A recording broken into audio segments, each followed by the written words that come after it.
Welcome, brave souls, to the chilling depths of horror and detail. Today we are going to share true Skinwalker horror stories. First story. The government hunts down mythical creatures and uses them against enemies of the state. I am a retired Army Special Forces operator who has 20 years of experience under my belt. 10 of those years were spent with the Scout Rangers, conducting jungle reconnaissance, covert operations, raids, hostage rescue, and all the other special operations tasks you would expect from elite military formations like SR. Meanwhile, the other 10 years was dedicated to hunting down mythical and paranormal creatures and employing said creatures against internal and external threats to the nation. I can bore you with stories of my first 10 years in the Rangers, but I doubt that it would be anything new from the stories you've already heard Special Forces operators do. Go behind enemy lines, stay undercover for weeks on end, raid enemy camps. Those are all the usual stories that have been told by others before me. So instead of telling my experiences there, I'll instead go straight to the one I'm sure has piqued your interest, my 10 years working with mythical and paranormal creatures. The idea of using mythical and paranormal creatures may seem strange at first. However, it has been a practice that has been in armed forces doctrine for nearly 7 decades now, and I doubt it that they have plans of removing it anytime soon. It is an effective method of clearing an area of enemies, and although mistakes can result in catastrophic problems, such occurrences are few. Now, I'm not saying mistakes rarely happen, because a good number of them happened in the past. However, their numbers are small enough that not many people take note of them. Besides, since operations often happen in isolated areas in hostile insurgent territory, any unexpected casualties from nearby innocent civilians can easily be blamed on the local insurgency. Now, I can go on into more detail about the cover-up campaigns and screening operations made by the government to hide their use of mythical and paranormal creatures, but that task is assigned to another special operation group of the armed forces. I'm not exactly sure of what their operations are and how their operations group is run, but I do know that they are effective in their job. Anyways, getting back on track, my Special Operations Group is known as the Mythical and Paranormal Warfare Operations Group, MPWOG, although we just refer to it as MPOG since it's less of a mouthful. You're probably thinking I'm crazy right now for saying this, and I can't blame you. If I heard of such a thing all those years ago, I would have laughed too if I had heard of such a group. It sounds outrageous and silly.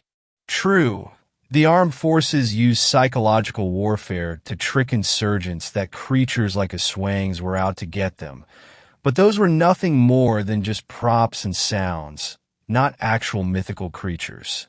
However, if it weren't for the fact that I encountered MPOG during one of those few accidents I was talking about, then I would have never thought that the government really used creatures of pure evil to fight its enemies. It happened sometime around 1988. Back then, my Scout Ranger Company was deployed at southern Luzon to assist Regional Unified Command for an operations against the communist insurgents in the area. Patrolling the various jungle-covered mountains in the region, we would spend weeks out in the field trying to locate any trails that led to the insurgents' camps.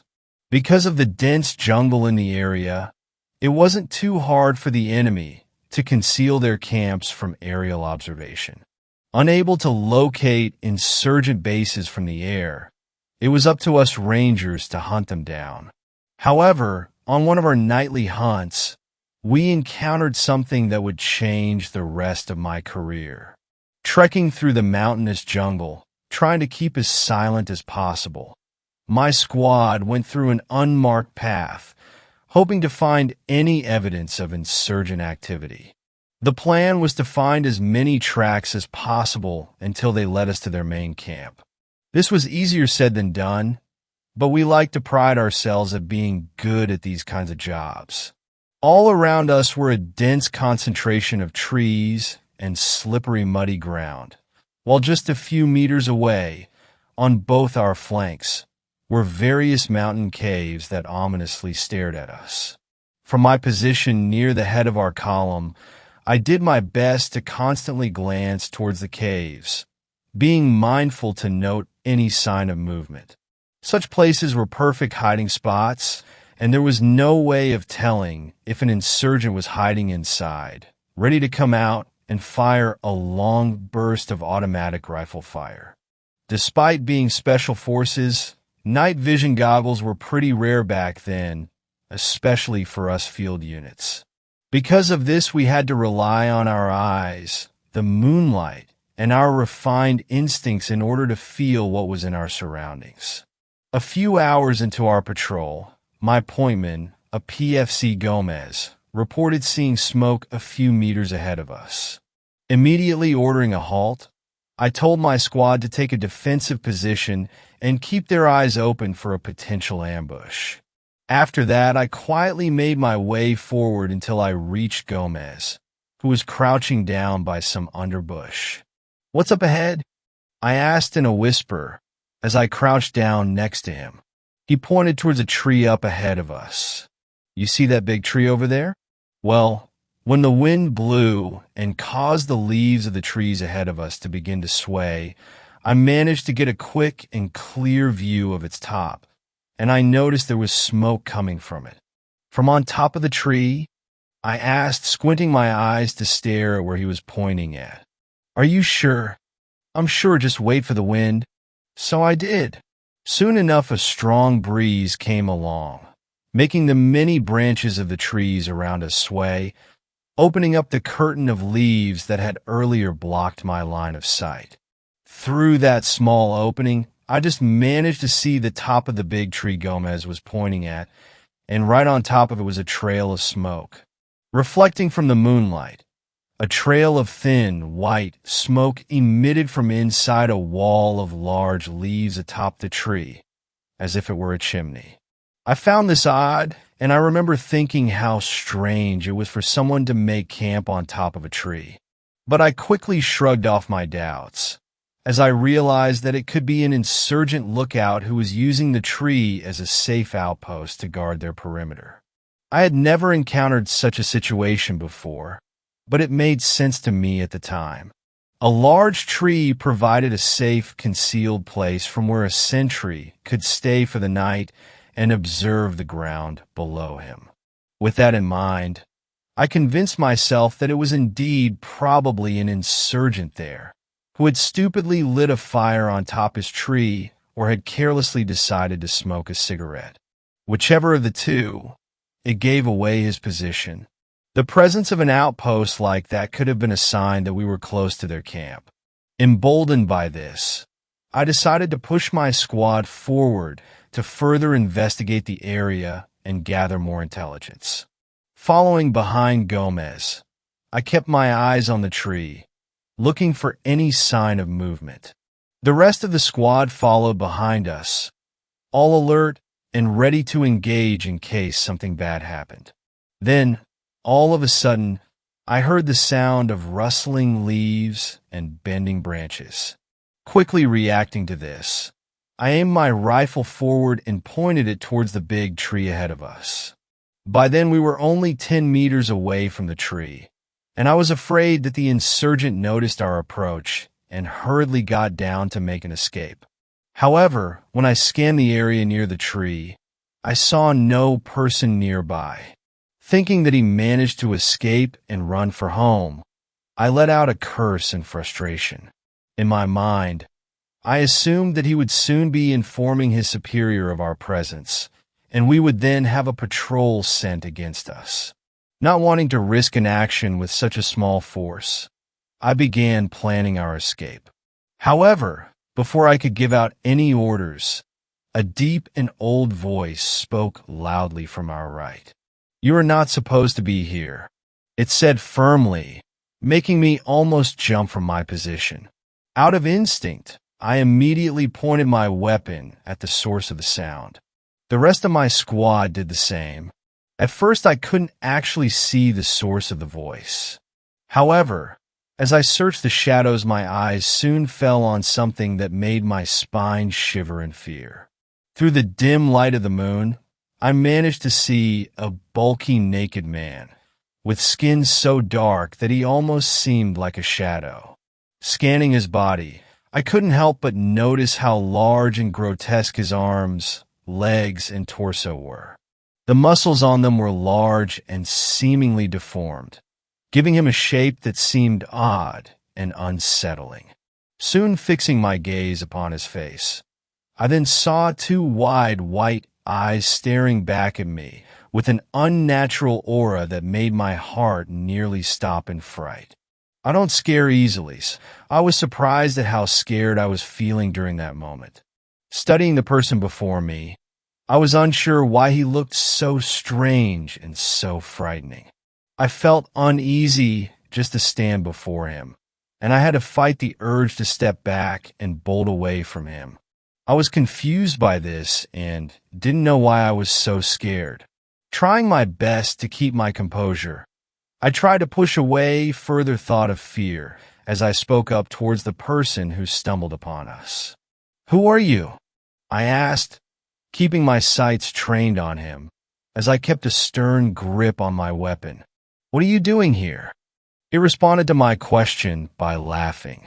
In a very rough tone, I let out a deep laugh, as if it was mocking me for asking him such questions. Normally, I would have been angry at such a taunt, but instead I felt scared.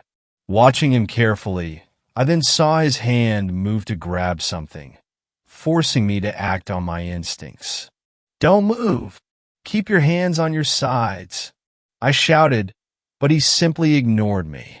In my mind, I thought he was grabbing for a gun, or worse, a grenade. Reacting as fast as I can, I quickly pressed the trigger of my rifle. However, to my surprise, I found myself unable to do so. Trying to will my finger to pull the trigger, I realized that I could not do it. The simple act, one that I have done countless times, could not be done, as if some kind of invisible force was preventing me. I found my finger frozen and stopped.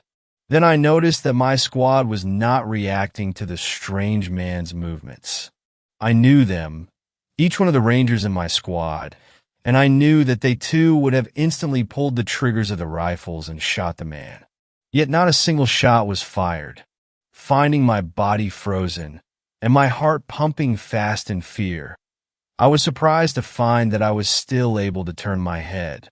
Looking left and right, I saw each member of my squad seemingly frozen, as we were all stuck in a pose of pointing our guns at the man, but unable to do anything else but turn our heads.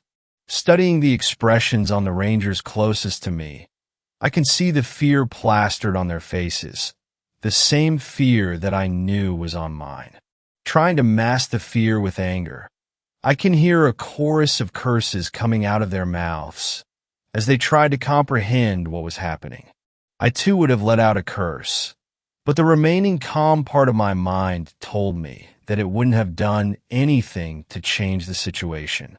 So instead of shouting, I remained silent and returned my focus to the strange man. Checking what the man had grabbed, I was surprised and confused to see that he had picked up a thick lit cigarette, whose smoke and stench freely floated in the air.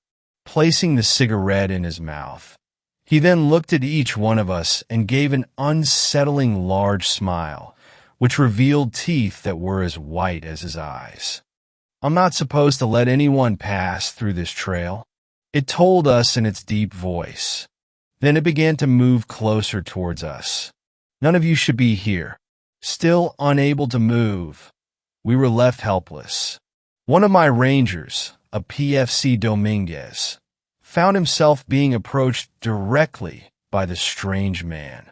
Watching the man as he approached Dominguez, I can see him smile at the ranger and blow a thick cloud of smoke towards his face, making the ranger cough. After coughing out the smoke he inhaled, Dominguez turned his head to give the man a long look before turning his head towards me. "Sergeant, I think," he began, his voice shaky as both me and the strange man stared at him. I think he's a copper. A copper, a creature known to lurk in the jungles and mess around with those who travel through them. We had all heard the stories as kids, and as I stared at the man before us, then I still found it hard to believe that the man before was a copper. That small part of my brain tried to rationalize what was actually happening, as I thought that coppers were nothing but mythical creatures. They couldn't possibly exist. I fought the urge to believe what Dominguez had said, and instead thought that what really was before us was an insurgent. Somehow, this insurgent had administered some sort of airborne chemical agent that had paralyzed our bodies and prevented us from moving. That was what I tried to convince myself. I would have held on to that belief if it were not for the events that happened next. Staring sharply at Dominguez with his large eyes, I saw the man's expression change from amused to hurt, then to angered. Feeling my blood chill, I felt my fear rise up as he moved his face closer towards Dominguez until his eyes were staring directly at him. "Don't you ever dare call me a copper," its deep voice shouted, the noise seemingly echoing all around us. "You will pay for what you said." Then he moved his head to stare at each one of us, scanning our faces and glancing at our eyes. "You will all pay for being here tonight. None of you are supposed to be here." Trying to comprehend what he meant, I suddenly felt my thoughts interrupted when my hands suddenly began to move against my will.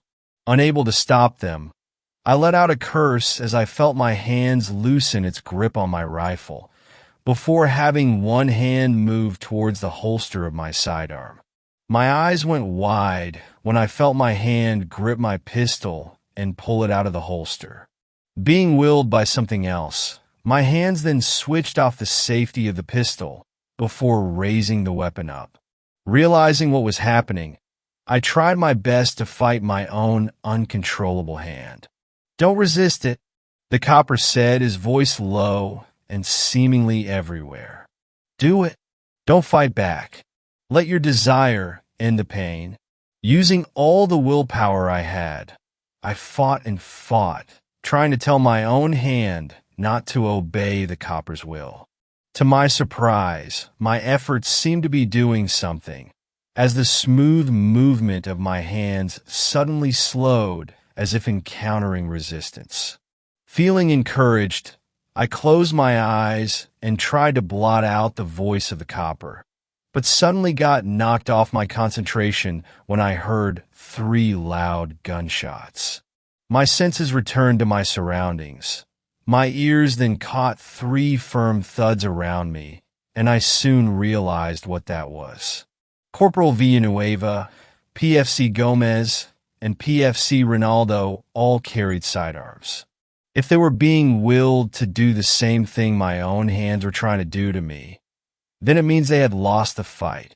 Unable to spare a second to grieve for them, I tried to return my focus to my own battle. However, I was once more distracted by the shouts and curses from the remaining members of my squad. PFC Dominguez, PFC Hernandez, and PFC Isidro did not have sidearms, but they did carry combat knives for covert operations. The horrible image of them trying to stab themselves filled my mind, as I realized that this was a much worse fate compared to being shot by your own hand against your will. Listening to their battle, I felt my heart drop as they cried out in anger and frustration.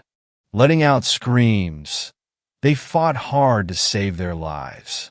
But it sounded like a losing battle. "Join your friends," the copper said, his words ringing in my ears. "It is time to rest now, so let it be and don't fight back. Death will be swift and peaceful." A succession of sharp stabs could then be heard, followed by gurgling sounds after each one.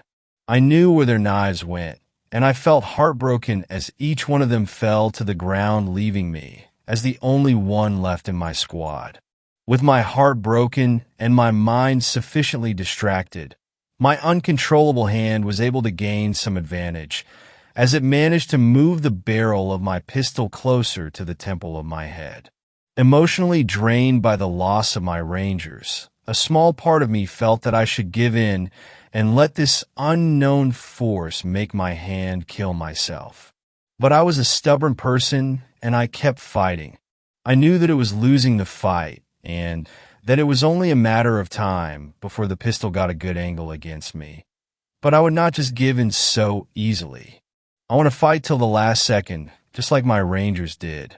Trying my best to return my will to my hand, I concentrated as much as I could, trying to avoid any distractions.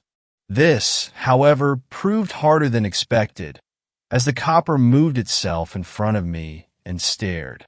Chuckling deeply as it watched me, it stared right into my eyes. By doing this, I found it harder to fight my hand, as the copper gave some sort of invisible power to ensure that I would lose. "Your friends are waiting for you," he said. "What's the point of living without them? Join them, join them, join them." Cursing it over and over, I allowed my rage to give me strength to resist for just a bit longer. But each second brought the barrel of my pistol closer and closer to the temple of my head. I was now losing strength and sheer anger and force of what would not prevent my oncoming death. However, just before the barrel could move the last inch towards my temple, I suddenly felt the unseen control on my hand loosen, then disappear. Taken by surprise by this, I looked forward towards the copper to see him stare at something behind me, before slowly backing away. As he retreated, I felt the wonderful sensation of being able to control my body once more. Feeling suddenly weak as my will was returned, I almost collapsed onto the ground. However, I managed to maintain enough strength to keep myself up as I watched the copper move backwards before turning around to make a sprint in what looked like an attempt to escape. But before it could get away, it suddenly stopped, as if someone blocked its path. Before I could find out what had stopped it, I suddenly heard the sound of footsteps behind me. Instinctively, I turned around and suddenly saw 3 figures approaching me. At first, I mistook the dark silhouettes approaching me as more copperous. However, I soon realized that these figures were smaller. Careful study of them reassured me that they were not creatures of the unknown, but instead fellow humans.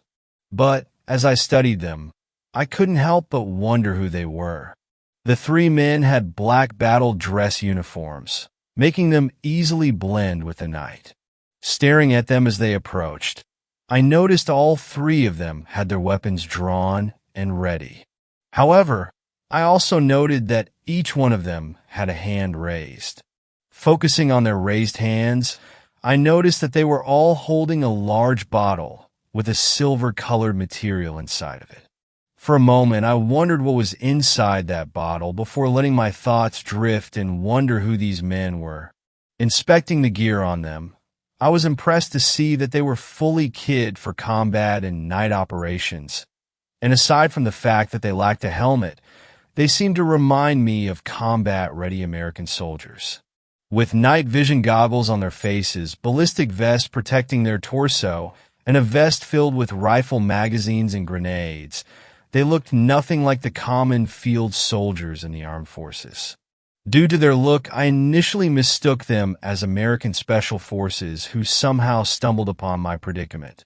However, a quick greeting in Tagalog quickly threw away my assumption, as I soon realized that these men were Filipinos. "Hey, are you all right?" one of them asked as he approached me. "Yes," I managed to reply, my voice shaky. Lifting my hand, I saw that it was shaking also. The battle had taken its toll both on my mind and body. "Good," he told me, with a hint of relief in his voice. "You're one lucky person, you know that?" Moving closer to check on me, he soon pulled me aside so I could find a place to sit and rest. As he did this, I was able to look at the ground around me to see 6 bodies lying on the ground. I felt a pang in my heart as I saw them. My whole squad was dead now, and emotions swirled inside me at the thought of it. As I sat down and tried to reflect on what happened, I suddenly remembered the creature that caused all of this trouble and turned my attention towards the direction I last saw him. Still standing in the same spot, I saw the copper remained unmoving in his position as another group of black-clad soldiers emerged from the darkness, weapons drawn and ready. Although I had a hard time seeing clearly in the night, I did note that this group also had raised hands, and I knew that this meant that they too were carrying the same bottles filled with silver-colored material. As these men got closer to the copper, the creatures seemed to hiss in anger at each step they took. However, unlike his earlier arrogance and dominance, the copper looked helpless against the new arrivals. Once more my curiosity was ignited, as I wondered who these men were and what was so special about these bottles these men carried. As I sat there and watched, I took in what I could and hoped that I would at least get some answer from them later on. After a while, most of the black-clad men formed a circle around the copper, while one detached himself from the main group and walked towards me. As he got closer, he took a quick glance towards my fallen rangers before doing a sign of the cross. "I'm sorry about your friends," he told me. "I'll detail one of my squads to recover them once we secure our target." "You mean that copper?" I inquired. "Yes, but that's not a copper. Never mistake it as a copper. They hate it when you do that," he said, gesturing towards the terrible monster behind him. "What that is Agda. Similar to a copper, yes, but only native to eastern Visayas. Unlike copras, they are more hostile and can get very dangerous. But they're easy to control once you get mercury near them." "Is that what you were carrying in those bottles?" I asked. "Yes," he said, before continuing his explanation. "Mercury has this magical effect on them that weakens their power. An Agda can seduce you to do things you don't like. But if you have mercury on you, then it is unable to use its powers or strength." "Well, that's good to know," I said, making a note to always bring mercury with me in any future patrol. However, as he explained the creature to me, there was one thing that nagged my mind. Taking my chances, I decided to ask him in hopes of getting an answer. "You said that Agdas were native to eastern Visayas, right? So what is it doing here in Luzon?" "Because we brought him here," he told me plainly. "You brought him here?" I said, nearly shouting it, eyes wide in shock. I felt more confused than ever.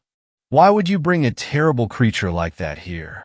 I felt rage boil inside me at the thought of what they had done. "You're soldiers too, aren't you? You're supposed to protect the country, not spread harm within its borders," I said, although at the time I wasn't really sure if they were soldiers like me. For all I knew, they could actually be members of a private army for some kind of organization that collects these creatures. "Easy now, it's not like we had a choice," he explained. "The orders came from the AFP chief, who ordered MPOG to deploy CN 0109, since he thought the Agda would be an effective way of countering insurgent movements in the area. Well, he did do a good job for the first few nights, but apparently his habit of mischief made him forget that our deal meant that he could only target members of the insurgency. He was out of line for targeting your men, and I apologize that our operations group did not realize the danger sooner. This was our first time deploying an Agda, and maybe the last." I stared at him for a moment and took in what he said. However, out of all the things he said, there was one thing that stuck out the most that I couldn't help but continue to think about. "What's MPOG?" With that, he began telling me about the operations group and how they used mythical and paranormal creatures for various clandestine operations. He was a lieutenant, I learned, and his platoon was one of a few elite units trained at deploying and capturing creatures and entities through the use of special methods and equipment. At first, I didn't want to believe him. But then again, How could I not believe him when one of the very creatures they used had attacked me and killed my squad? At the end of his explanation, I found myself with a new view of the world. As if my eyes were now open, I now realized that there were more things that lurk in the darkness of the jungle than just insurgents. This scared me a lot, and I realized that I suddenly felt thankful for the fact that an organization like MPOG existed to make sure that such creatures and entities did not wreak havoc upon the cities, towns, and barrios of the country. Why tell me all this? I finally asked. If your operations group is supposed to be secret, why reveal so much information to an outsider like me? I looked at him, and through the faint light of the moon, I saw a grin form on his face. Because I see potential in you. I have never seen someone with a strong enough will to resist the deadly seductions of an Agda, and because of that I know MPOG would have a place for you. Recruitment season is coming up soon, and the operations group only sends invitations to those who we think will qualify. Once the offer arrives, I hope you take it. With that, he gave me a small nod before walking away. A few minutes later, the rest of the MPOG forces arrived to help secure the area and contain the Agda. Later that morning, I was returned to the army camp, which me and my squad had left the night before. The official story was that my squad was ambushed by insurgents and that I was able to hold out until reinforcements arrived to recover me and the bodies of my rangers. For this, I was awarded the Gold Cross. However, knowing the true events, I felt unworthy to receive the award. This was my first encounter with mythical creatures and MPOG, but it was definitely not the last. 2 months after the encounter, I received a letter inviting me for MPWOG qualifications. I accepted it, and thus my career in the operations group began. You're probably wondering what this letter has to do with you. Well, the lieutenant I met during the night of the Agda encounter was your father. He would eventually become my commanding officer and, in later years, a good friend. I know you are curious about who he really was and what happened to him, so I will tell you about his deeds and his ultimate faith. But I need to make sure first that you believe me. I don't want to waste time and energy writing a letter that you might just crumple up and throw away. So if you get this and believe what I am saying, then I suggest that you write back to me, and I'll tell you all about your father's time at MPOG. This letter was recently sent to me, and I need help figuring out what to do next. For a few months now, I have been collecting various notes and journals of my father in order to create a biography in his honor. My father was a scout ranger who achieved the rank of major before passing away in an operation that was deemed so secret that until today me and my family still don't know what exactly happened. As part of the biography, I had asked various colleges of my father to write letters about their experience with him. I have received dozens of letters from his old army friends, but this one stuck out the most. At first, I didn't know if I should believe him. Everything he said didn't make sense. My father was a scout ranger, not some special forces operator that worked with mythical creatures that don't exist. However, the letter came with a photo. In that photo were 2 uniformed men posing next to some kind of makeshift sandbag bunker. Both men had patches with MPWOG written on it. One of the men was my father. Second story. I went in search of a cryptid that my great-great-grandfather encountered. Whatever your thoughts on California as a state, there is no denying that it is the home to some of the most awe-inspiring landmarks, not just in the U.S., but in the world. Sequoia National Park, in particular, which is 631 square miles of beauty, is home to one of the world's oldest and largest living organisms in the world, the behemoth General Sherman redwood tree. It's mind-boggling to think that this ancient being was alive for thousands of years. It was alive during the American Revolution, during the Spanish Inquisition. It was alive during the reign of King Tut, as many of its sister redwoods were that constitute the forest lands. This lost world has seen its share of rivers moving and species evolving, and unfortunately, going extinct as well. The last known California grizzly bear sighting was in 1924 after they were thought to have been hunted to extinction by prospectors who poured into the California mountains during the gold rush. Who knows, there could still be one out there somewhere. These types of sightings happen quite frequently.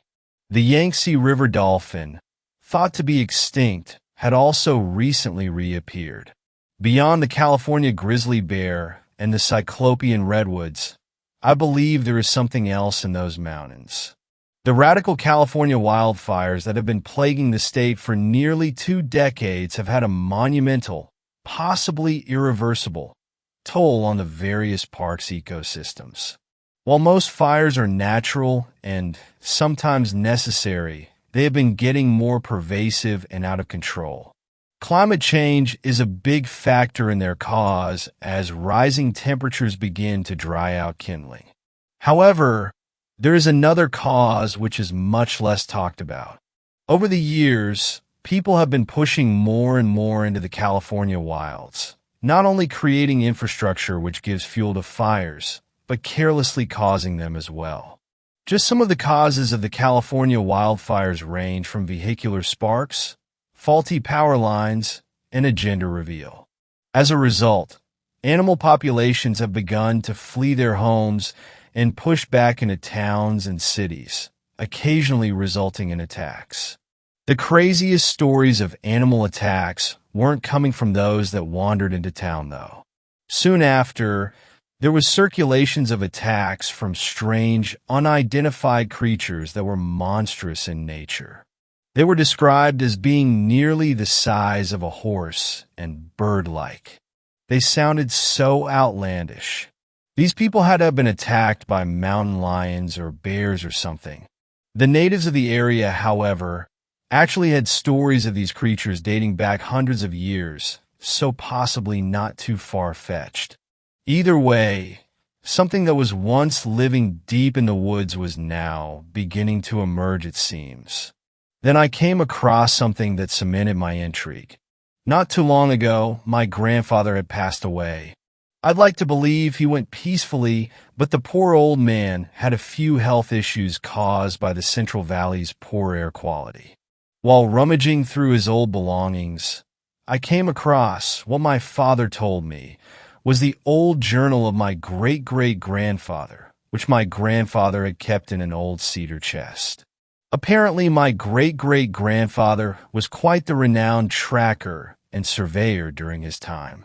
I spent a whole afternoon reading that thing, immersing myself into a time which sprang into existence right after the era of the American Old West. One of the journal entries details an expedition up into the Sequoia National Forests. July 26th of 1908. The previous few nights have been filled with such peril as I have never felt in all of my previous adventures. We have come up into the Sierra Nevadas, my colleague and I, Mr. Jim Foxhart, for a very peculiar job sanctioned to us by the state of California. The state is beginning more aggressive expansion into these foothills, which were once occupied by Monachi. They claim this expansion has caused some commotion from some peculiar wildlife, sounding mostly as monsters in their various descriptions. We rendezvoused with a Dr. Edward McMillan, a biologist from the University of Davis, who has accompanied us to catalog and identify this potentially unknown species, though I was dubious that we would come across anything of the sort. On about the 3rd night, setting camp much deeper into the redwood forest, I was only an hour or so into my night watch when I began to hear loud screeches, the likes of which were unidentifiable to me. These screeches would come and go at no predictable pattern, but they seemed to be calling to each other and getting louder. Mr. Foxhart was also awakened by this sound, and we sat there together for a good 15 to 20 minutes attempting to identify what creature it could belong to. Having no such luck, we woke Dr. McMillan, who also stated that these sounds were not of an animal in which he was familiar with. We were certain, however, that it was multiple animals, a pack of some sort, and that they were predatory. We grabbed our rifles and lanterns and headed towards the source of the nearest cries, but the cries had stopped.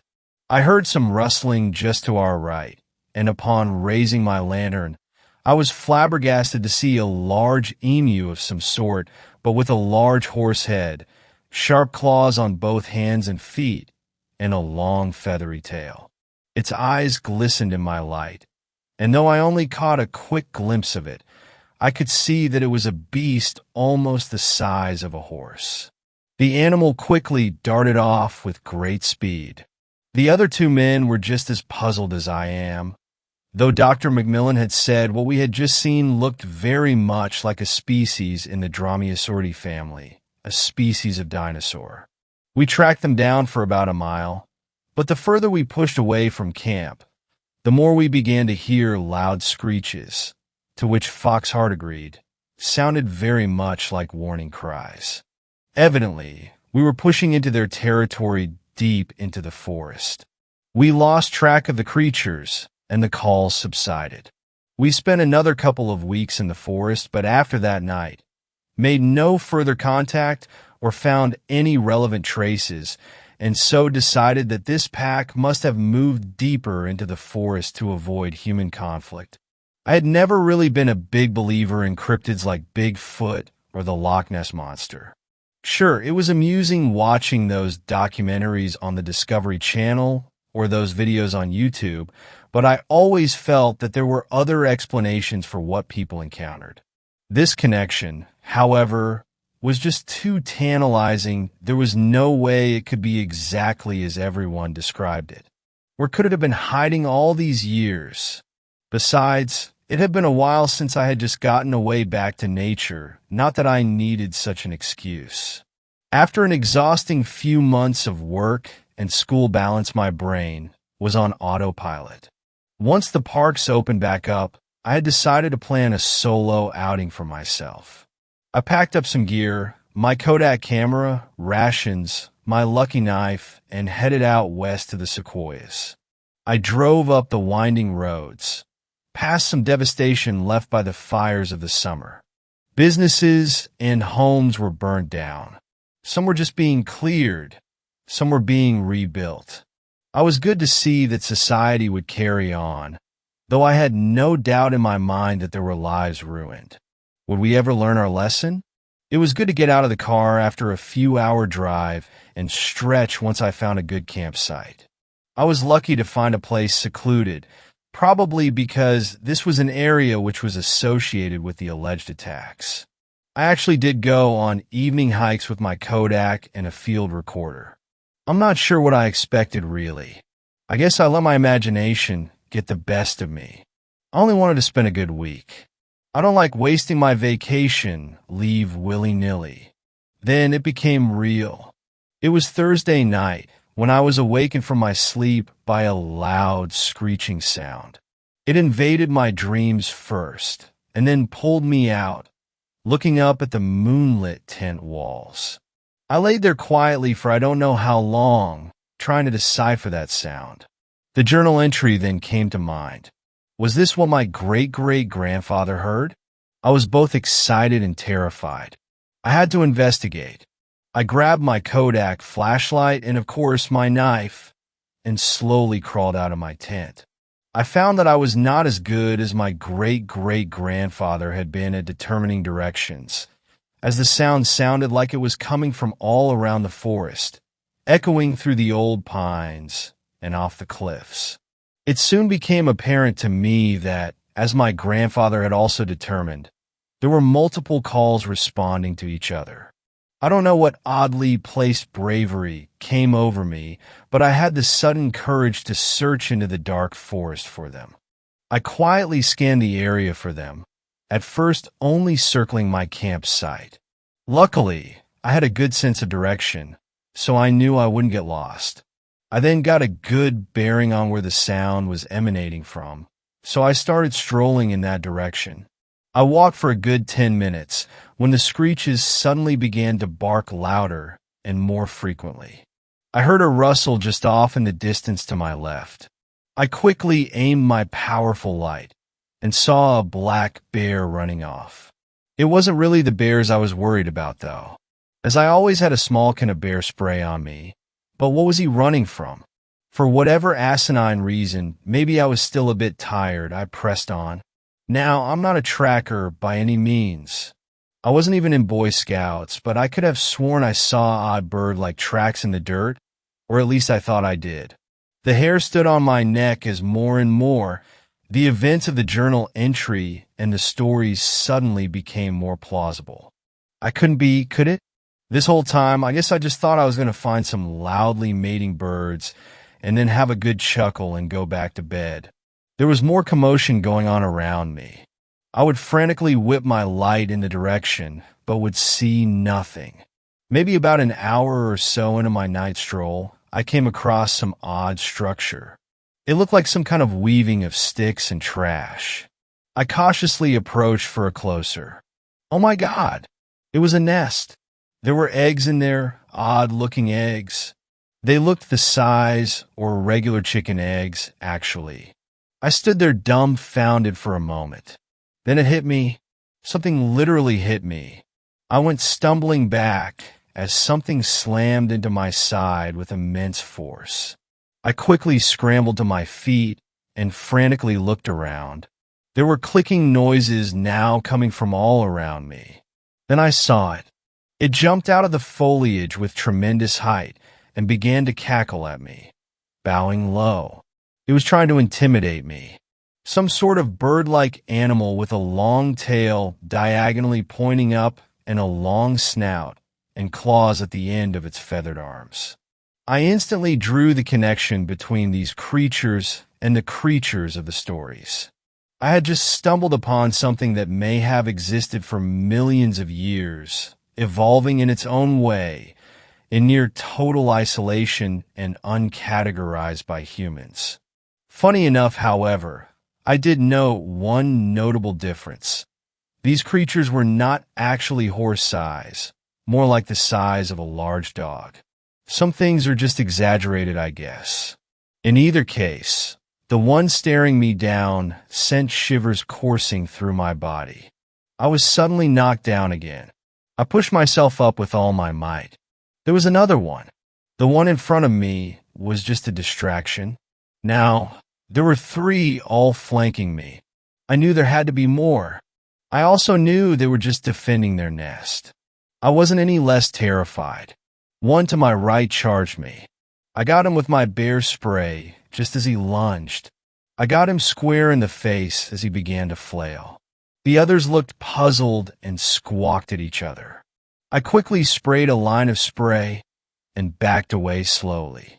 I continued fast, walking backwards with my light on the nest until it was out of sight. I would continuously hear squawking from around me. These forest ninjas were monitoring my every move.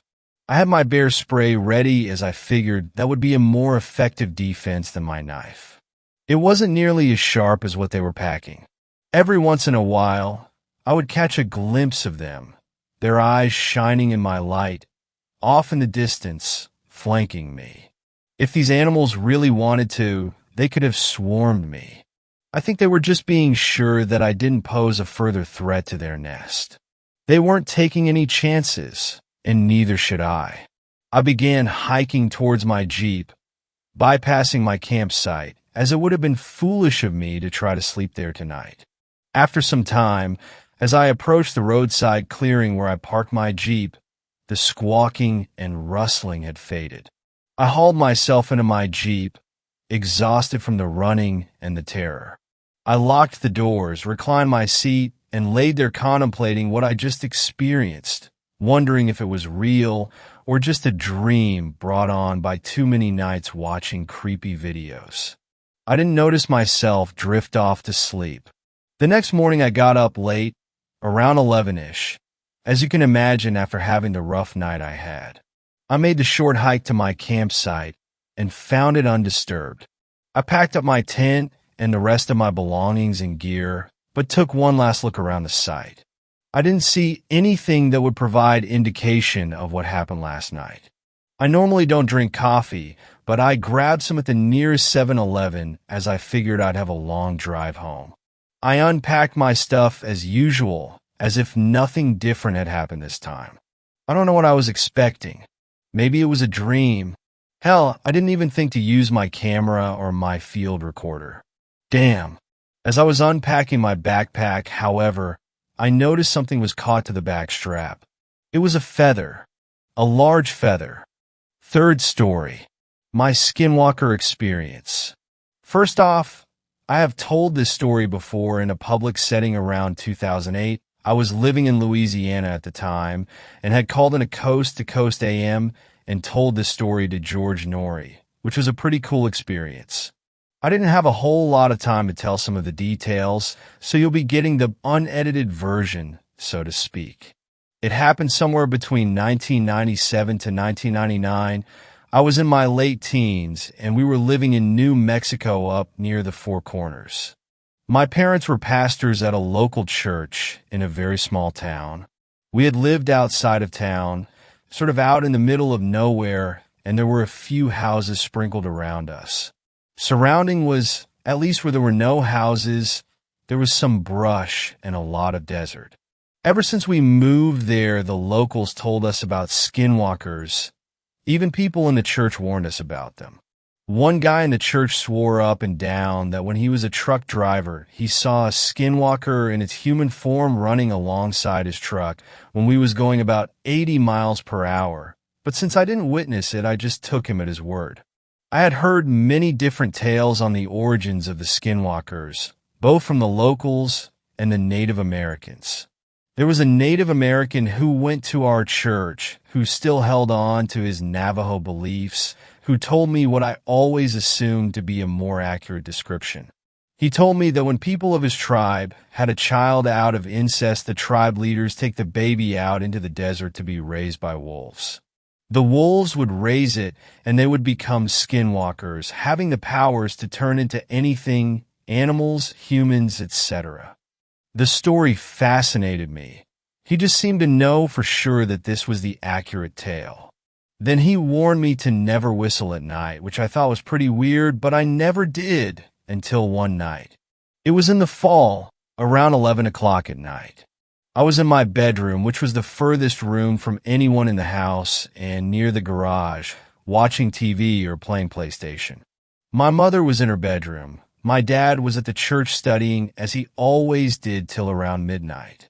My brother had a friend over that night, and they were going to spend the night on the back patio, which was a long rectangular room with screen windows all down it. Like I said, I was in my bedroom minding my business when my brother and his friend come banging on my door. Annoyed, I opened the door, and my brother, who is 4 years younger than me, and his friend are both frightened. My brother said as they were in the patio goofing off, they heard someone walking around the backyard and saw what looked to be the top of a white bald head walk by the screen windows. Now, normally I would believe my brother since he would never make this kind of stuff up, but his friend was a huge liar and had told tall tales about having been to Mars, even showing us the red dirt, which looked an awful lot like the red dirt you could find throughout the area, I might add. Of course, by this time I had experienced a lot of paranormal stuff, but I was still skeptical.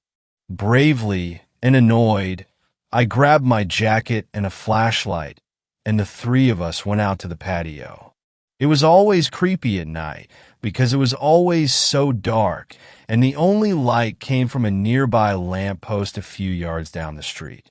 Our backyard was insanely small except for the right-hand side of it, which was a bit bigger but held a trampoline which took up the better part of it. We stepped out of the patio, my flashlight shining around the yard, but saw nothing. That was when I started hearing the crunching of leaves coming from the front yard, so the three of us went through the back gate to the front yard. Now our front yard was huge and had roughly 9 apple trees. There was even a large creepy tree in the corner of the yard near the street I always stayed clear of for some reason. We had a close neighbor literally on the other side of the wooden fence. It was a nice family that had a daughter about my brother's age, and they also had a bunch of chickens, and sometimes they would wander into our yard, so that is what I thought was walking around our front yard. Shining the flashlight around, of course, I couldn't see any chickens, but I did see something white walk behind a tree near the wooden fence. That was when I got very curious. The three of us walked slowly to the tree. I was being the protective big brother and kept the other two behind me. Before I knew it, I heard a loud whoosh and felt a gust of wind like something flew by us.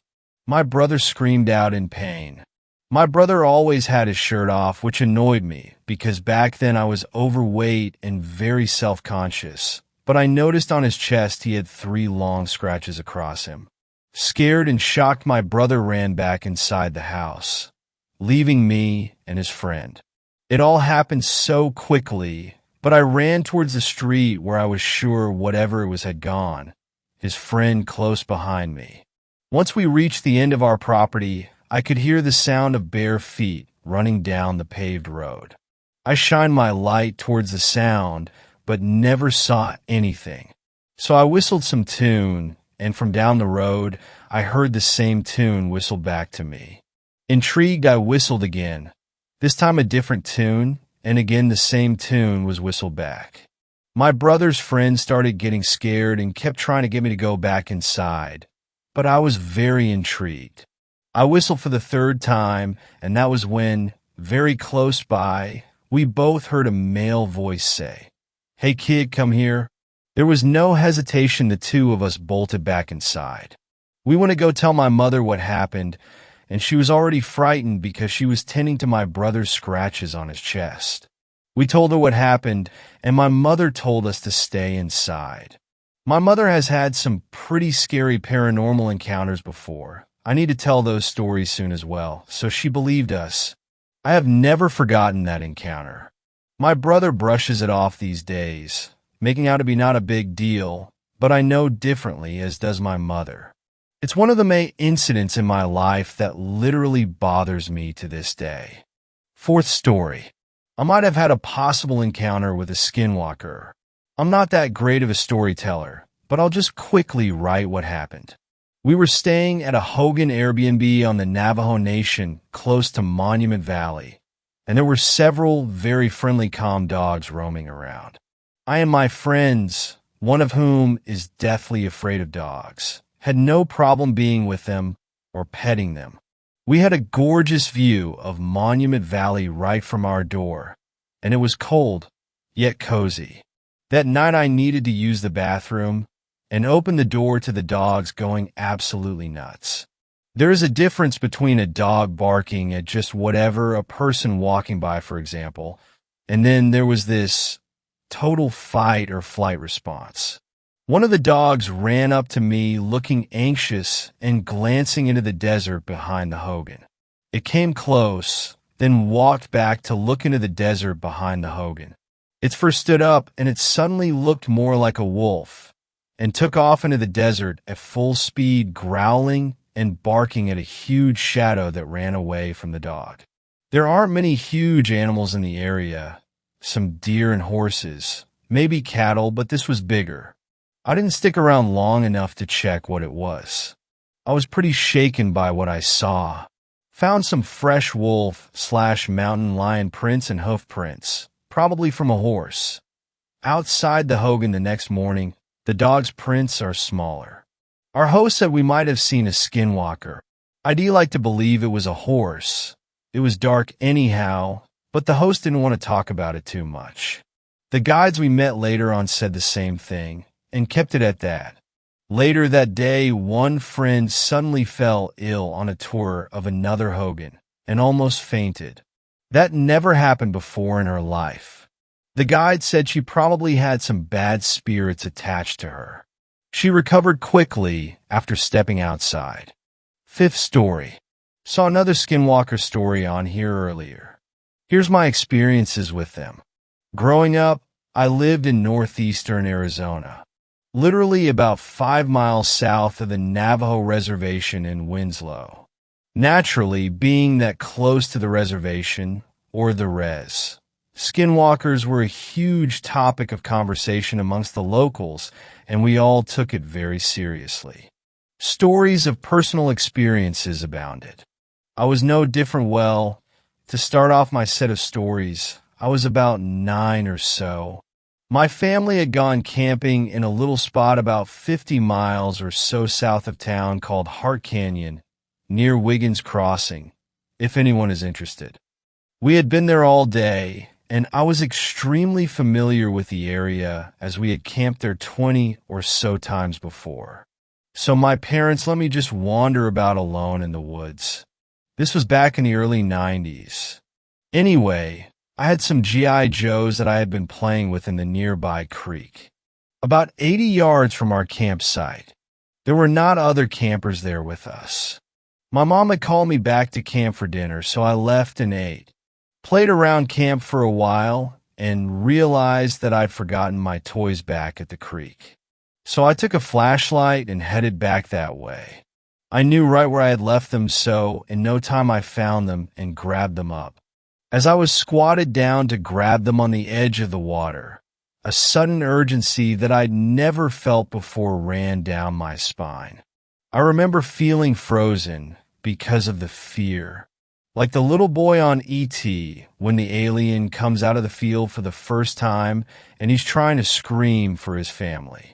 I looked up and pointed my flashlight to the other side of the creek and about 10 yards down the way. I saw something. At first I thought it was a deer, but it was standing up, so I thought it may be a bear. But it was too skinny and not enough poofy hair. It skunked behind a tree and peered out slightly at me. I seriously was too scared to move.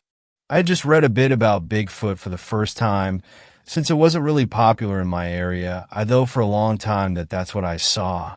I finally had seen enough to gather my wits and scram as fast as I could back to camp.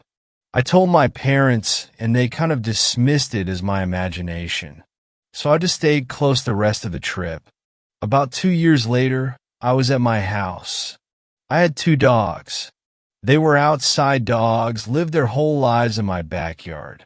One night they went psycho, barking at first at something in the alley behind my house. Then they both started whimpering. I had my window open slightly, and one of my dogs straight up jumped up to the window, frantically chewed through the screen of the window, forced its way into the house, and would not leave the house for 3 days. Another time when I was about 13, we used to play night games in the town. Mostly, there being nothing much else to do, we would walk around our neighborhood and act suspicious, so the cops would come chase us around. And we run down the alleyways and hop into random folks' backyards to hide. Now, it was extremely common to see an intoxicated Navajo or Hopi in the alley, or the street. So it was no big deal to see one in the alley behind my house that night as we being 2 of my friends and myself, ran from a police car hot on our tail. We saw him plain as day, standing in our way. We ran around him and jumped into the nearest yard to hide. We waited for the cop to pass us and hopped back out. Literally about 3 minutes went by. We ran back the way we came, and as we got to the point where the Indian had been, he was gone. Legit. In his place was a coyote sitting there watching us. We ran right past it, feet from it. And anyone who knows coyotes knows they will bail out way before you get close to them. This bugger held his ground and calmly sat and watched us run past him. We all freaked out and stayed inside for a month. My last experience was when I was about 15 or 16. My brother has a girlfriend that lived in a small community south of Winslow called Starlight Pines, about 25 miles-ish. Well, we went to go see her one day, and as we drove out, about 15 miles out, we saw an Indian guy standing on the side of the road, which was quite odd because the res was north of town, and it was rare to see anyone on foot south of town because it's just desert and forest for literally 80 miles. Anyway, we see this guy, He looked normal enough. Flannel shirt, jeans. We got to our destination and hung out with my brother's GF and her family well into the night when we decided to head back home. Hopped in his truck, a Chevy S10, and drove back the way we came. In the same spot we saw the Indian dude, he was still there. I remember thinking, that dude is crazy standing out there all day and into the night. What's he doing? Right as we passed him, we hear a loud bang on the back of the truck. At first I thought we hit an animal, but I hadn't felt anything that we'd run over. I turned around and looked out the back window. My brother started to slow down, thinking there may be something wrong with the truck. In the brake lights, I see the Indian guy chasing after us. We are easily going 55 to 60 at this point as we were about to stop. The guy is in the road, feet behind us. I scream at my brother to not stop. Gun it, man. Gun it. He does, and being a Chevy S10, it had a speed governor on it at 80. 2 miles. 2 miles. This guy keeps up with us. We are seriously freaking out. I asked my brother, what if we don't make it back to town? Or what about when we have to slow down once we get close? After those 2 miles that stretched forever, I looked back, and he was gone. We got home, booked it into the house, and told our parents. Next morning, I get up to head somewhere and look at my brother's truck thinking about the night before. I wonder what the loud bang was just before we started getting chased. Inspecting the truck, I found a handprint smeared in the dust from about 2/3 over to the right, then smeared to the right taillight. I never went there again. 6th story. I think my neighbor's cat warded off a Skinwalker. My father died about 5 years ago unexpectedly from a heart attack. To say it was hard on my mother, and I was an understatement. Our old house in Knoxville just didn't feel like home anymore. About a year later, Mom and I made plans to take ourselves and our elderly dog Ace on a move further south to a small town situated about a half hour from Atlanta. Just a few days before we were slated to move, however, I had one of the most vivid dreams I've ever come to experience. All that was within my dream was my bedroom. A picture-perfect recreation of the real thing. I sometimes wonder if I was in some sort of sleep paralysis state when it occurred. To further add to the dream's realism, in the middle of the night, the street lights right across the street would illuminate through my window, creating a light reflection on the wall perpendicular. In my dream, as I lay there staring at that exact reflection on the wall, I saw an orb of smoke fade in from the shadows. Goosebumps chilled across my skin as I lay there panicked and afraid to move a muscle. Suddenly, it stopped moving and steadily hung in the light's reflection, as if it was staring at me. Without warning, it spoke to me in my dead father's voice. I'm sending something to watch you. Despite hearing my father's voice come from the orb, I was terrified of it. I didn't know why, and yet I managed to squeak out a small reply towards it. What? I whispered. The orb remained silent for a few moments, leaving an eerily dead silence in the voice's place. Just as quickly, it spoke to me one final time. Damn. Black.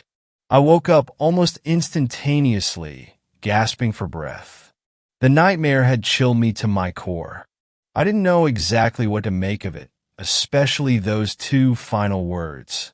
I chalked it up to maybe Dad wishing us well on our move, but at the time, I couldn't shake the feeling it was some kind of warning. Within the next couple weeks, my mother and I moved out of Knoxville and headed down south to Georgia. She had managed to find a quaint little house for us. With only 1 or 2 neighbors down a gravel road in the middle of the woods, it was a nice fit for us. Probably the best reliever of all the stress that came with the move, however, was our new neighbor's cat. She was a petite, older black cat that gravitated towards me almost instantly, and I treated her as if she was my own pet. I left out a can of food once or twice a week for her, and even if I didn't call out for her when she saw me outside, she would always run up to me. She helped ease my tensions about leaving Knoxville behind, especially without Dad there with us. Less than a month into our new house, I awoke suddenly to a faint coughing noise that sounded like it was coming from downstairs. One important thing to know about our dog Ace is that he has a collapsed trachea. He needs medicine to help calm the condition down, so I'm used to waking up in the middle of the night to give him his medicine. I proceeded downstairs from my bedroom to give him his cough medicine, but I couldn't find him anywhere throughout the house. He wasn't in his bed sleeping, he wasn't in the kitchen, he was nowhere to be found. I didn't check Mom's bedroom, however, as to avoid waking her up. Besides, I wouldn't have heard the coughing if he had been in there anyway, so I just let it be. That's when I heard the cough again, but it was coming from further away, as if from outside. I looked over at the side patio door leading out into the woodlands and realized I had forgotten to shut it. There it stood, slightly ajar. Shit, I thought to myself, he got out. I immediately ran outside with a flashlight and started calling out for my dog. Ace! Ace! I shouted into the neighboring trees. I heard another cough and shined my light in its direction. That time, it had echoed from down the gravel road. I swear, a path had never looked so terrifyingly desolate before in my life than that night, as I stared down the same gravel road that had led us to our new home. But in that moment, I thought my dog was lost and I chalked it up to new house jitters, so I pressed onward. Ace, come on, boy. Home's this way, buddy. That's when I heard it, the cough that I had been following, almost right beside me. But this time, it didn't stay like the dry cough I had been hearing. Instead, the cough had slowly descended into a low growl. I shined my light towards the new sound. There stood a bright red fox in the middle of the path. For a moment, I figured it was some kind of sick fox I had mistaken for my dog. The whole time, as I was processing what I was seeing, it stared directly at me. Its eyes glowed from the light of my flashlight. However, our stare broke when it tilted its head to the right. I looked down, and there she was, our neighbor's little black cat standing beside me. However, it was as if she had completely changed persona. She was no longer the happy, affectionate cat I had come to know. Instead, she had her back arched upright, every fiber of hair standing at attention, and uttered the lowest growl I had ever heard come out of a feline. In that moment, I figured she was just scared of the fox, so I knelt down beside her in a bid to coax her away and avoid the fox hurting her. But no matter how many times I tried to coax her out of fight mode, she wouldn't budge. Her stare remained unfazed. That's when I looked towards the direction of the fox once more, but there wasn't a fox standing there anymore. Instead, in the exact same spot of that gravel road, was a walking, rotting corpse of a roadkill coyote, slowly moving towards me. I took a step back, absolutely horrified of what I was seeing. Its jaw was hanging loose from its face. One of its eyes was stained with blood, and it wobbled back and forth, as if it was desperately fighting pain. I rubbed my eyes out of disbelief, hoping I was imagining it, but it was still there when my eyes reopened. Despite the gruesome sight before us, our neighbor's black cat, no matter how tiny she was, stood there and kept growling at the creature. Suddenly it stopped. The creature had ceased its walk towards us. For a moment, it just stood there, glancing back and forth between myself and this little black cat that was trying to defend me. That's when I unmistakably heard this beast mutter two solemn words in a low, gravelly voice. Damn! Black! In a flash, the creature ran straight into the woods. I shined my flashlight in its direction, but it had completely vanished. Even the brush it had ran through looked untouched. That's when the cat, still standing beside me, calmed herself down. Almost as if nothing had happened, She rubbed herself up against my leg, returning to her normal, loving mood. Despite technically not being mine, I proceeded to scoop her up and run back into the house. Before heading upstairs with the little black cat snuggled up in my arms, I decided to poke my head into my mother's room. Laying on the floor, sound asleep, was Ace. He had been there the entire time. I quietly closed her door before bolting upstairs. I made sure that little cat slept with me in my bed that night. From the research I've done, I think I was almost a victim of some kind of skinwalker. It must have picked up the sounds my dog sometimes makes late at night, knowing I'd likely come to his aid. For whatever reason, our neighbor's black cat had scared it so badly, it scrambled away. I haven't seen it since that night. Maybe because that same cat still likes to wander down the gravel road late at night, or maybe that thing just decided I wasn't worth the trouble. Either way, whether I have my father or pure luck to thank, I leave a can of food out every single night for that little black cat. And the most ironic part of it all, that cat's name is Halloween. 7th story. So you guys like Skinwalker stories? I have a quick one for you. I posted one another thread, but it was so long, I didn't want to hijack the comment section of a good story. I'm Dine, Navajo, and boy have I heard a lot of stories growing up on the reservation. While I've never seen anything myself, which I am grateful for, I have benefited by being around the people who have. There is a different kind of evil that exists in the quiet high deserts and deep sandstone canyons of Utah, Arizona, New Mexico, even Colorado and the southern Ute area. I can only describe it as an ancient evil. Now, there are helpful ceremonies, rituals, and traditions that are still practiced to this day. Hell, even a local hospital has an on-duty medicine man. But it seems to be a double-edged sword. What I mean is there is also black magic, which most Dine will not even acknowledge or speak of. We are very superstitious and are heavy with taboos. You will find this with most First Nation people. From Alaska to Argentina, it's just something you don't do, in fear that it will get the attention of unwanted spirits or harmful beings. Skinwalkers, or Naldlushii, are just a few stories that kept me up at night with the covers over my head. Here's a quick one for you guys. A Navajo tribal police officer was driving west on what used to be officially named Highway 666. It was lighty snowing, maybe a quarter-inch, which is a lot of snow for home, and he sees an old woman walking on the side of the road. How she got there or where she was going was not apparent because she was so far out in the middle of nowhere. He didn't see her right way, but as he passes, he noticed that she is dressed in traditional clothing, a shawl, dress, moccasins, and her hair in the traditional bun. Not too odd, many elders still choose to dress traditionally. But why was she out in such cold weather this late at night? Hitchhiking. Maybe he passed her too quickly and now has to turn around.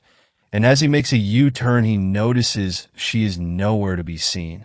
This is fairly flat terrain, and he for sure seen an old woman walking. He pulls the squad car over and steps out with his flashlight. Confused, he manages to find the woman's footprints in the shallow snow. He follows the footprints until they suddenly turn into what look like dog footprints leading away from the road in a hurry. He immediately jumps back into the squad car and meets up with another officer near his patrol. He's a little shaken up, but asks the other officer if he has ever seen anything like that. The officer tells him that he has. He also explains that sometimes it's an old woman, sometimes a very beautiful young girl, but always on that road and always in the snow, waiting for the right Good Samaritan to let her into their car. I still get nervous driving those wide, open spaces at night. I keep my eyes strictly on the road and turn my music up high. I rarely pick up hitchhikers, but I never pick them up at night. 8th story. Skinwalker in the woods. I live right next to a Navajo reservation and have made friends with many of the people there my age. We like to hang out, play video games, and just be normal teens. I walk over a lot since my best friend lives a little less than a mile away from me. This isn't a long trek and usually only takes me about 25 to 30 minutes. I've made this trip dozens of times and have grown very comfortable with it. I know the people along the way, so I'm not scared or on edge. There is a patch of forest, however, about midway there. It's a little unnerving sometimes. There is always that feeling of being watched. This was a regular occurrence for me, so I tried to just ignore it and shake it off as my mind playing tricks on me. This day I spent more time at my friend's house than I meant to, and when I left it was already getting dark. I reached the stretch of forest right as the sun disappeared from the sky. I shivered a little as I readied myself to begin the journey through. I was 10 steps in when I heard a branch snap. You know the sound? The one that screams there is definitely someone or something there with you. I froze, not sure of what I should do next. Should I run? Should I turn around and book it back to my friend's house? I didn't know the best option in this situation. I whispered, "Hello," hearing my voice crack as the words fell from my lips. I don't know why I even opened my mouth, but it was out there, so I listened for any reply. My heart sank when the answer came back in the sound of my voice. "Hello." I started to breathe too fast. My heart pounded against my chest. I felt like I might faint. "Hello." My voice came again, but not from my mouth. I wanted to run, but my feet felt cemented to the ground. I couldn't scream. I couldn't reply, as my voice echoed over and over from a short distance away. I couldn't pinpoint exactly where it was coming from. It sounded like it was everywhere around me. "Hello, hello, hello." It repeated. "Stop it." I finally managed to tear from my lips. Everything went silent. For a long minute, nothing happened. The air grew stale, and I realized for the first time that there were no typical forest sounds.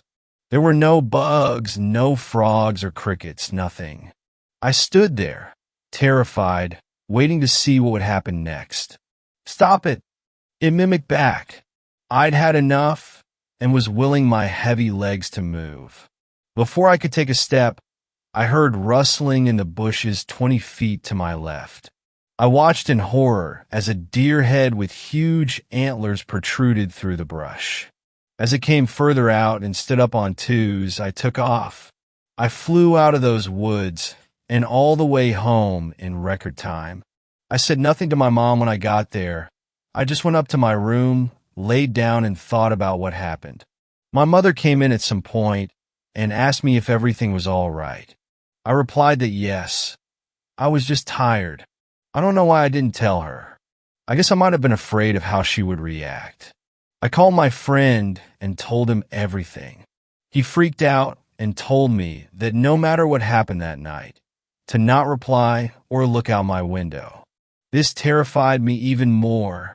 He said to call him the next morning and he would explain more, and that he had to speak to his grandfather as soon as possible. That night I didn't sleep at all. I stayed awake listening to every little sound the night brought. Around 3 a.m., just as I was about to drift off, the air changed. The night sounds quieted.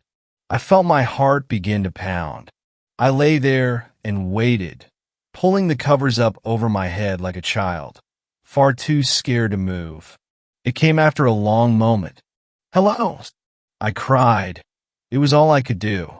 "Hello. Stop it." It mocked what I had said in the woods again.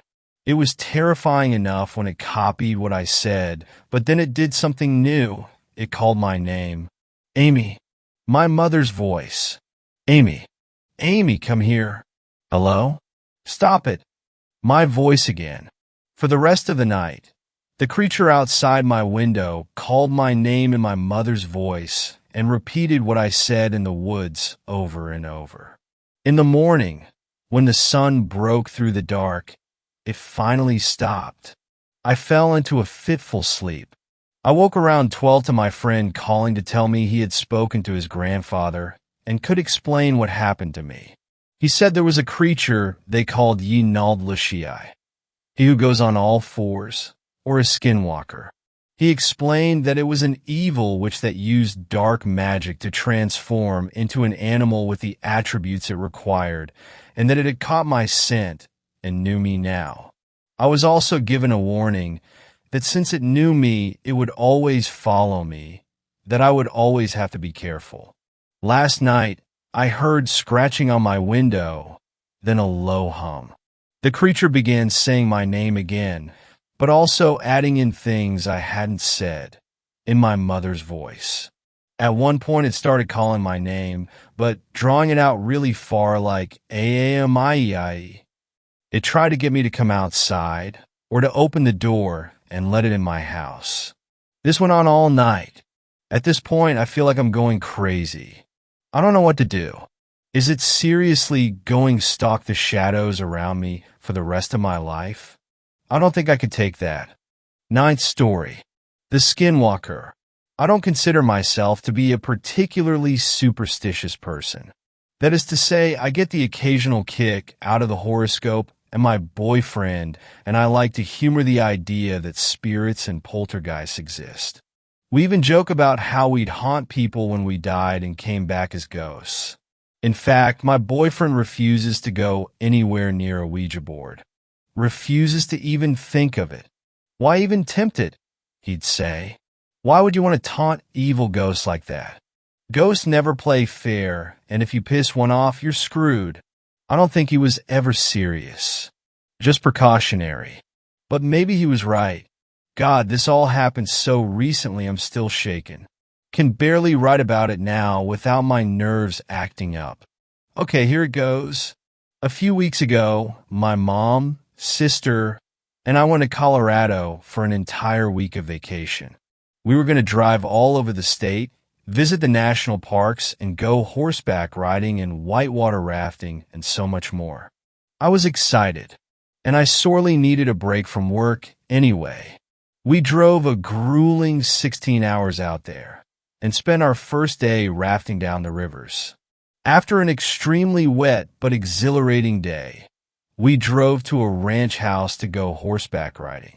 We arrived at sunset, so it was too late to do anything, but we had all next day to ride the trails and see the sights. The ranch was dumpy, to put it nicely. It was all run down with scraps of steel everywhere, and the shoddy lodging cabins were in desperate need for repair. I swear the roof over our shack of a cabin was a giant piece of drywall with shingles stapled to the top. My sister and I thoroughly checked the place for spiders and bugs before we even thought of bringing our luggage inside. It was only for the night, I reassured myself. Just one night in a dumpy shack on a rock-hard bed that probably had bed bugs under the sheets. I shuddered at the thought. My mom tried to cheer us up. She had brought skewers and a pack of hot dogs to roast over the communal fire pit. Happy to get out of the shack, my sister and I made a nice, cozy fire, and soon a few other visitors came out to sit around the fire and roast esmores and share stories. We talked about where we were from, where we were going, and all our adventures along the way. Pretty soon the stories turned into tall tales and urban legends, and the sort of stuff you'd usually tell around a bonfire. That's when I spoke up. I love stories, especially scary ones. And hey, we're out west, we're in Native American territory. Why not liven the place up with my favorite local myth, the legend of the Skinwalkers? Now, for the uninitiated, Skinwalkers are very evil, very dangerous beings. They were humans who gained the ability to take on the form of an animal by wearing its pelt, usually through very dark and taboo magic. I knew all this and told my story. Who doesn't love a good ghost story, after all? Everyone seemed to be enjoying it. I admit I took some creative liberties, really just retold an old werewolf story, but with a skinwalker as the monster instead. I improvised a lot of the story and added a few things that weren't in the mythos at all. I gave our beloved frightening Skinwalker wide, crazed eyes with pinpoints for pupils with a matching insane smile. I made the Skinwalker horribly misshapen, swollen joints and arms that were too long and legs that were too short and a head that never sat straight on its shoulders. I made it as terrifying as I could imagine. No one minded. They actually really liked it. A man from Kentucky admitted the visuals alone were enough to creep him out. Victory in my book, if you ask me. And once I was done, everyone decided it was getting really late. Our firewood was dwindling, and it was as good a time as any to turn in for the night. We packed up our skewers and esmores, doused the fire, and headed to our little shacks. I tossed and turned a lot try to fall asleep. I couldn't get comfortable on that damn bed. A rock was probably cozier than that mattress. So against my better judgment, I got out of bed and walked about the cabin. I reasoned that if I stayed up late enough, I would be so tired that I would fall asleep no matter what I was laying on. I think I briefly contemplated sleeping on the floor. I wasn't that desperate yet. It was pitch black outside. No lights from any nearby street lamps. No car headlights, hell, not even the cabin lights were on. And I don't remember seeing a single star. It was a bit creepy, but I shrugged off the shiver creeping up my back as simply the cold tile floor beneath my feet. I did, however, find it odd there weren't any lights on at all on the property. You'd think there'd be a floodlight on the horse stables or in the main office, but no, nothing. That was really weird. I stepped outside in my flimsy foam flip-flops to get a better look. I could barely make out the ranch, and for some stupid reason, I decided to go walking around. Eventually, my eyes adjusted where I could see well enough to navigate. I paced up and down the road where the cabin sat, and then circled around to the fenced-in field where the horses were out grazing. Except there weren't any horses. Probably in the stables for the night, I reasoned. I shivered again. It was getting cold. I turned around to head back to my own cabin. It was stupid of me to be out all alone at an obscene hour. I had realized. I needed to get to bed. But when I turned, there was something in the middle of the road. Its shape was swallowed up by the surrounding darkness. I could barely make it out. But whatever it was tall and thin. I shrugged it off as just a pole or something else and kept walking, but then it moved. I froze. My breath caught in my throat, and I could barely breathe. I just imagined that, I said. I just imagined it. I'm freaking myself out. Get your fucking head straight. It moved again. My paralyzed throat managed to squeak out a pathetically weak whimper as my legs began to lose strength. I shivered violently against a cold that was building up inside of me.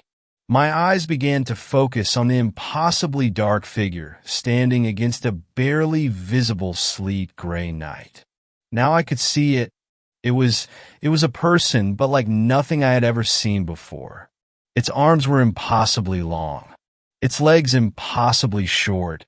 It had a torso far too long for its rail-thin body and a head much too big for its pencil-thin neck. Its right arm was sticking out to its side, swinging up and down. Its blockish head, rolled onto its left shoulder, jerkily twitched up and down, up and down. It didn't move other than that, just stood there, twitching, arms jerking up and down, head lolling around its shoulder. I still stood there like the dumb fuck I was. My cabin was a few hundred yards behind that thing, and I wasn't so stupid as to try to walk past it. My only option was to go around behind the cabins and the stables and hope it didn't see me. I forced myself to lift my foot off the ground to step backwards. My flip-flop made a loud, wet smacking sound as it cracked against my foot, and I immediately froze in horror. The thing stopped too. It stood there perfectly straight, perfectly still, listening. I stayed as still as I could. My breath was shallow and panicked, and I tried to force myself to slow my breathing before I started wheezing. My heart thundered in my chest, my whole body was shaking. But I didn't move. Neither did it. I began to slowly, so goddamn slowly, bend over and slip my feet out of those fucking flip-flops. My feet touched the dirt and the crumbly gravel, but at least now I could move silently. I spared a quick glance to the side to see where I was going. 2 cabins were immediately to my right. I could slip between them with ease, disappear out of sight. I only looked away for a second. When I turned back, that fucking thing was gone. It was fucking gone. It fucking knew I was there. It was coming for me, oh fuck. Yet I still couldn't fucking move. I was paralyzed. I couldn't move no matter how loud my head screamed, run, run, run, UFUCK, run. I heard something behind me. I turned instinctively. Even though I knew fucking better, I still turned the fuck around. I was greeted with 2 bulging eyes. Oh fuck, it's eyes. Staring at me unblinking with 2 black pinholes for pupils and an insane smile that was stretched far too wide to be anything remotely human. My paralysis broke as I stared at that fucking thing. I ran. I fucking ran, crying my eyes out, trying to scream, but a horrible lead weight in my throat silenced me. My feet pounded on the dirt. I stomped over anything in my way. I trampled over a jagged rock, slicing my foot wide open. I ignored the pain. I ignored my body, screaming in agony. I ignored my own blood pouring from the wound. I didn't care. I just ran. I felt the cold creeping on my back. Oh God, that cold. It was sinking right into my bones. I couldn't stop shaking or sobbing, and I didn't stop running until I burst into the cabin. I slammed the door shut, bolted the lock, and leaped into my bed. I huddled under the blankets, hiding my head, and there I gasped and shook for breath. And I waited. I didn't sleep that entire night. I was too scared. I couldn't get rid of that chill. All I thought about was that thing, standing there and twitching. Morning finally broke, and I finally a loud breath of relief. Whatever I had seen had not come for me, and now that it was light, it could no longer take me by surprise. My mom noticed my bleeding foot and the blood I tracked through the cabin. I shrugged it off, said I cut myself the night before when we were making Eskimo. I don't think she believed me, but she didn't push it. We left not long after that. And as we left, I looked at the place where that thing once stood, and I shuddered again. But there was nothing. I assured myself there was nothing. We said goodbye to the ranchers and to our companions, and I noticed the man from Kentucky who said had thoroughly enjoyed my story. He told me again how much he liked it, said he was going to tell it to his own kids when he got home. They really liked scary stories, he said. And as we drove away, his head rolled onto his left shoulder, and he smiled a wide, insane smile as he waved us goodbye. 10th story, Skinwalker sighting, the haunting of the Navajo Reservation. I've always been a skeptic. Ghosts, aliens, monsters, they were all just stories to me. But after what I experienced in the Southwest, my perspective on the unknown has been forever altered. I was on a road trip with my best friend Jake. We had decided to take a detour through the Navajo Reservation in Arizona, mainly because of the scenic beauty and the rich history of the area. We had heard tales of skinwalkers, but we laughed them off. They were just myths, right? Our first day on the reservation was uneventful. We visited a few local spots, interacted with some of the locals, and set up camp near a canyon. As night fell, we sat around our campfire, sharing stories and enjoying the serenity of the desert. Around midnight, Jake decided to turn in. I stayed up, mesmerized by the stars. The Milky Way stretched across the sky, and I felt a profound sense of peace. That is, until I heard it. A low, guttural growl echoed through the canyon. I froze, thinking it might be a coyote or a mountain lion. But then I heard a voice. It was distorted, as if someone was speaking through a broken radio, but it was unmistakably Jake's voice. "Come here," it beckoned. Confused, I turned to our tent. Jake was sound asleep. The voice called out again, this time from the opposite direction. I grabbed a flashlight and shone it towards the source. What I saw will haunt me forever. Standing on a ridge was a figure. It looked like a man, but its limbs were elongated, and its eyes glowed a sickly yellow. It wore tattered clothing, and its skin was a mottled gray. But the most disturbing part was its face. It was Jake's face. I stumbled back, my heart racing. The creature mimicked Jake's voice again. "Come here." It took a step towards me, its movements jerky and unnatural. Suddenly, I felt a sharp pain on my arm. Looking down, I saw a deep scratch, blood oozing out. The creature had marked me. I bolted to the tent, shaking Jake awake. "We need to go. Now!" I hissed. As we sped away in our car, I glanced in the rearview mirror.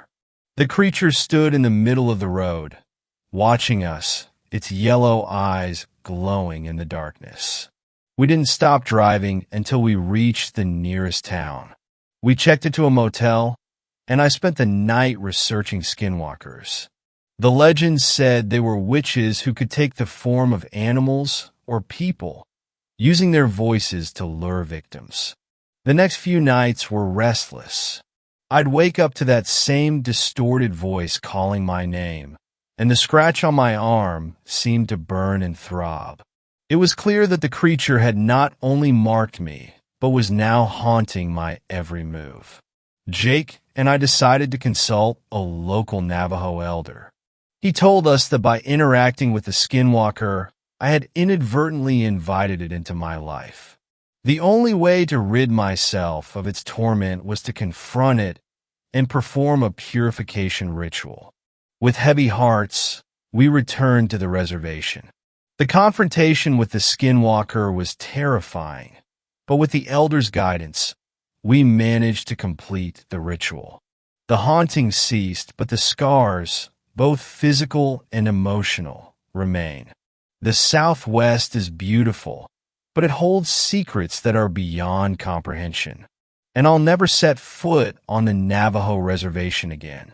To all of you reading this, please be careful when you venture into unknown territories.